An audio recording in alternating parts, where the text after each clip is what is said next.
ছক্কা হাঁকিয়ে ১৫০ পূরণ করলেন মাহমুদুল হাসান জয়। ড্রেসিং রুমে হাততালিতে মুশফিকুর রহিম অভিবাদন জানালেন। এমন অনবদ্য ইনিংসের যে এই সম্মানটাই প্রাপ্য। জয়ের ব্যাটে প্রথম এবং শেষ সেঞ্চুরি এসেছিল ২০২২ সালে। এরপর ফর্মহীনতার শিকলে আটকে ছিলেন তিনি। দলে জায়গা হারাতে হয়েছে, অন্ধকার গ্রাস করেছে ব্যাটকে। তবে জয় শিকল ভেঙে ফিরে এলেন। শতক হাঁকিয়ে ব্যাট উঁচিয়ে জানান দিলেন কেটে গেছে সব অন্ধকার। আয়ারল্যান্ডের বিপক্ষে ফেরার মঞ্চটা তৈরি ছিল জয়ের জন্য।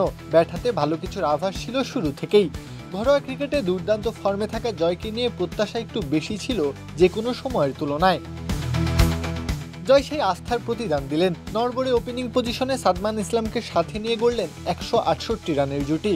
সাদমান অসমাপ্ত ৮০ রানের ইনিংস খেলে বিদায় বললেও জয় থাকলেন অবিচল, যেন ক্যারিয়ারের দ্বিতীয় শতক তুলে নিতে বদ্ধপরিকর। আর এটা ওইটা না, কাপড় ধোয়ার একটাই সলিউশন, চাকা অল ইন ওয়ান। শেষ পর্যন্ত কাঙ্ক্ষিত সেই সময়ও এলো। জয় ব্যাট তুলে ফেরার মঞ্চটাকে রঙিন করে তুললেন। তবে তখনও যে অনেকটা পথ বাকি ছিল। নিজের পথ চলাকে আরো দূরে নিয়ে যেতে চাইলেন। ক্যারিয়ারের সেরা ইনিংস খেললেন, ১৫০ রানের মাইলফলক ছুঁয়ে একই ম্যাচে তৃতীয়বারের মতো ব্যাট উপরে তুললেন।